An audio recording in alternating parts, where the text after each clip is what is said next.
Assalamualaikum warahmatullahi wabarakatuh.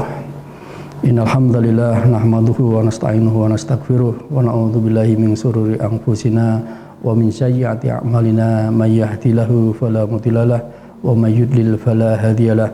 Asyhadu an la ilaha illallah wahdahu la syarikalah wa asyhadu anna Muhammadan abduhu wa rasuluh. Allahumma shalli wa sallim wa barik ala sayyidina wa maulana Muhammadin wa ala alihi wa sahbihi ajmain, amma ba'du.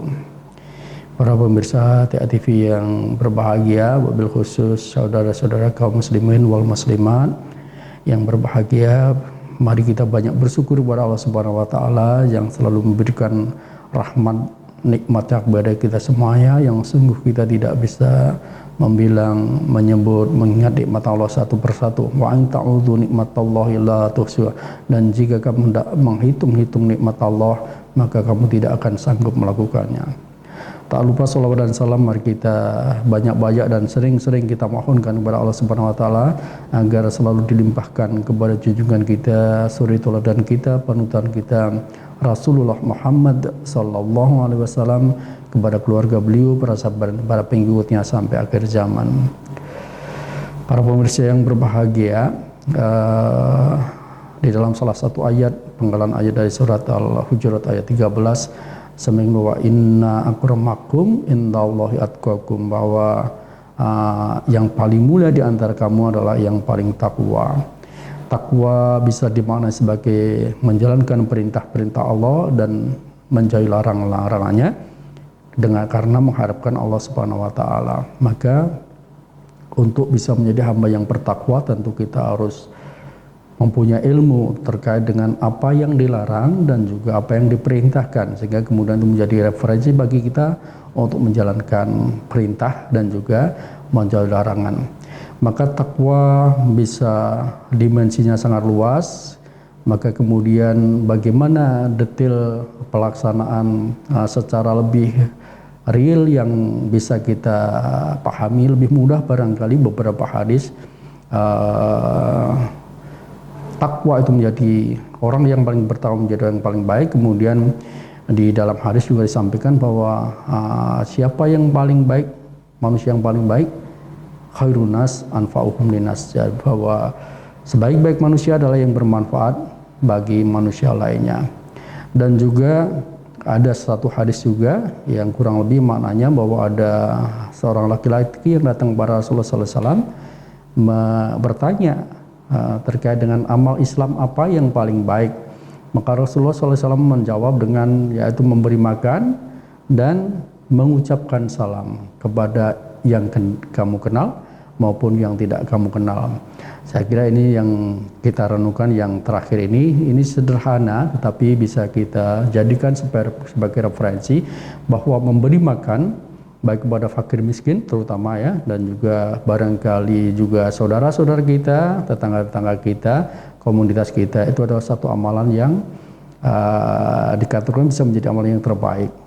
Dan juga memberi salam kepada yang kamu kenal maupun yang tidak kamu kenal. Maka mari kita jadikan ini sebagai satu nasihat, satu amalan praktis yang saya kira mudah dilakukan ya. Hanya saja barangkali kita evaluasi, terkadang kita ketemu di masjid pun terkadang tidak memberi salam. Kita hanya memberi salam kepada orang-orang yang kita kenal, sedangkan Rasulullah menyampaikan bahwa yang terbaik adalah memberi salam yang kita kenal maupun yang tidak kita kenal. Jadi salah satu keramahan, jadi disampaikan juga bahwa hal yang terbaik yang bisa dilakukan oleh seorang mukmin adalah dia berlaku ramah tamah. Jadi iman itu membawa orang menjadi orang yang ramah tamah. Maka menebarkan salam, memberi salam ini adalah satu keramah tamahan yang kemudian mestinya menjadi praktis kita sehari-hari. Jadi mari kita terutama juga di bulan Ramadan ini memberi makan, bisa berupa iftar atau takjil atau sahur ya.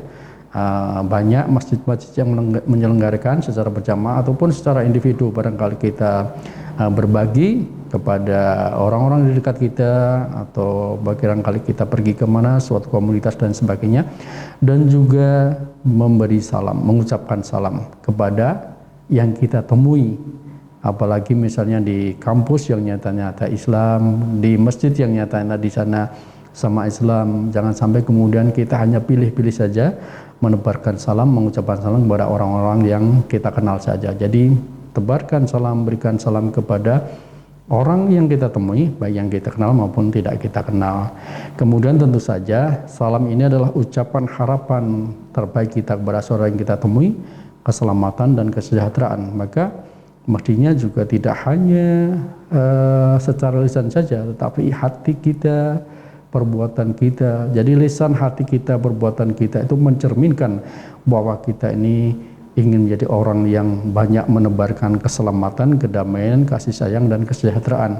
Dengan ucapan kita, keramahan kita, dengan hati kita, kita selalu mengharapkan yang terbaik bagi orang-orang di sekitar kita, orang-orang sahabat-sahabat kita, komunitas kita, masyarakat kita, bangsa negara kita, bahkan secara global.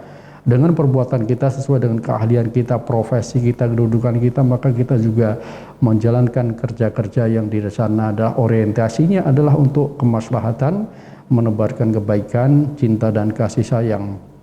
Sehingga kalau ini dijadikan referensi, hadisnya seolah-olah simpel, memberi, disampaikan amalan Islam apa yang terbaik, kemudian dijawab oleh Rasulullah SAW, memberi makan dan mengucapkan salam kepada yang kamu kenal maupun yang tidak kamu kenal. Maka kemudian kita bisa mengenai secara lebih luas bahwa orientasi kita di dalam kehidupan ini adalah kita menebarkan salam di hati kita, di lisan kita, di perbuatan kita. Semuanya orientasi adalah di dalam mereka menebarkan kebaikan, salam, cinta, kasih sayang. Dan seperti misi dari Rasulullah SAW adalah kita sebagai rahmatan lil alamin, menebarkan rahmat di alam semesta ini.